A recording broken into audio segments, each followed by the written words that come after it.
आपादमौलिपर्यन्तां गुरूणाम् आकृतिं स्मरेत्तेन विघ्नप्रणश्यन्ति सिद्ध्यन्ति च मनोरथः। Lakshmi तनोतु नितरामितरानपेक्षमन्वित्वयं निगाशाकिशिखाप्रवालं हैरम्बमम्बुरुहडम्बरचौर्यनिग्रह विघ्नाद्रिभेदशतधारधुरन्धरन्नः.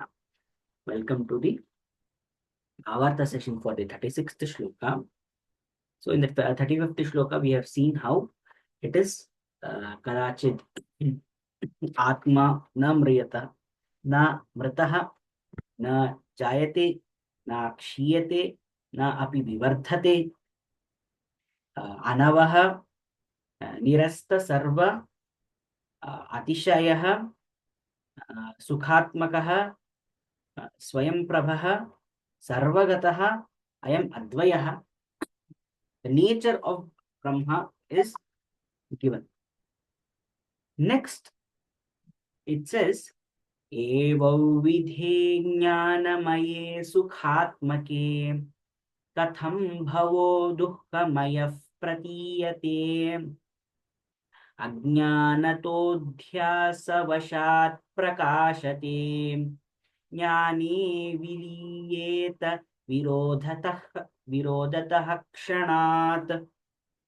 Evo vidhe jnanamaye sukhatmake katham bhavo dukkhamayah pratiyate ajnanatodhyasavashat prakashate jnane viliyeta virodhatah kshanat.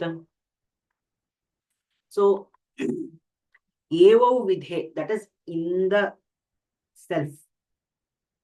Jnanamaye, that is when we are realizing the Brahman, within that sense, we will be experiencing pure consciousness, Jnanamaya. And we will be experiencing blissful. See, this is how we know that Satchidananda exists, or the nature of Brahman is Ananda, because it is not experiencing Anandamaya. It is the person who is trying to realize it, or the Tattva that is trying to realize the or gain the adove of Paramatma. That person, that Brahman, is going to experience that. That is the reason that Atma is going to realize it. So that is the reason the nature is said to be like that. We cannot experience void. So we have to attribute it to something. So that is the reason. So in that self, we experience pure consciousness. That is the reason it is Jnanamaya. Then it is Sukhatmake. It is blissful. Katham bhavaha dukkhamayah. So Brahman creates Sharira, Karana Sharira, Sukshma Sharira, Stula Sharira. Then there is human or any manifestation. That manifestation has created the society or the samsara. That manifestation which has created the society is actually originating from Brahman. But the Brahman is Sukhadayaka, Jnanamaya, Sukhatmaka. But the manifestation that the manifestation is creating, the samsara which is created by the manifestation, that is pain giving, that is suffering. So this is the irony. So it is given over here, evo vidhe jnanamaye sukhatmake katham bhavaha dukkhamayah pratiyate. Ajnatah adhyasavashat prakashate jnane viliyate virodhatah kshanat. So what is happening in this is, while the self or the Brahman, which is of pure consciousness and is of infinite bliss, that has created this manifestation. Manifestation has created the samsara. While it itself is not painful. In fact, it is quite the opposite of that. But the manifestation which creates the samsara is experiencing pain because of the samsara. The manifestation is experiencing samsara, and therefore samsara is giving that pain. How is this even possible? This doesn't make any sense, because there is the concept of anga angi bhava. It can also be karana karya bhava, where the nature of the cause is reflected in the nature of the effect. So it is like my son would have my traits, like that.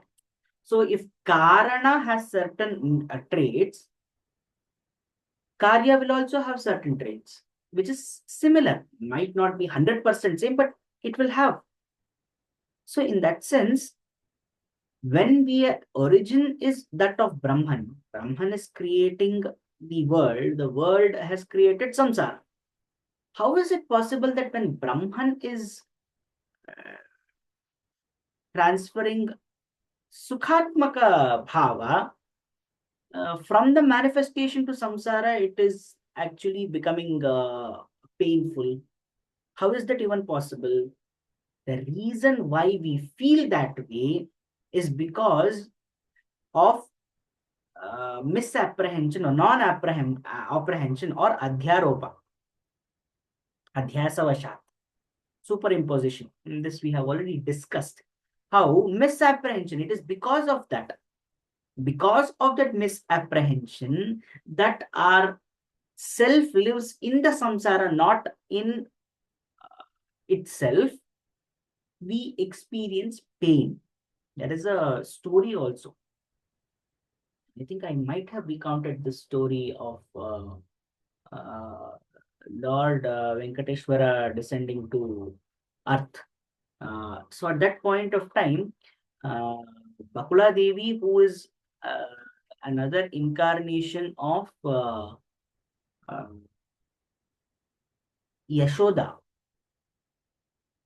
Mata Yashoda, she is an incarnation of Mata Yashoda who could not see Krishna's marriage, is has that ichha left in her, so therefore she is reincarnated, or she takes punarjanma as a mother, but she doesn't have any children. She runs an ashram.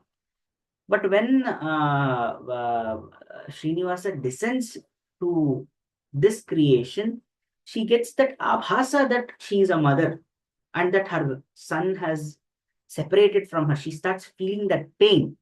Why is she feeling that pain? She has no sons, she has no offsprings only.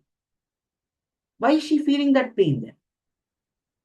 The reason is because the abhasa, that swapna that she sees, where she has given birth to a baby, that baby has grown up to become Srinivasa, and then he has separated from her, that is so strong, where her different levels of consciousness is getting affected. Where Swapnavastha, she has seen it. She has seen that dream, and it is so strong that she starts to relate to it. And she is feeling pain in on the Stula Sharira. She starts to experience that pain. She starts to cry. So different scales, different planes of existence, if we take also, something that happened in my dream also has the power to scare me, nightmares. Something that happens in my dream also has the power to make me happy. Something that happens in my dream also has the power to wake me up. So the Sharira that we are experiencing, this is the only Sharira to manifest emotions.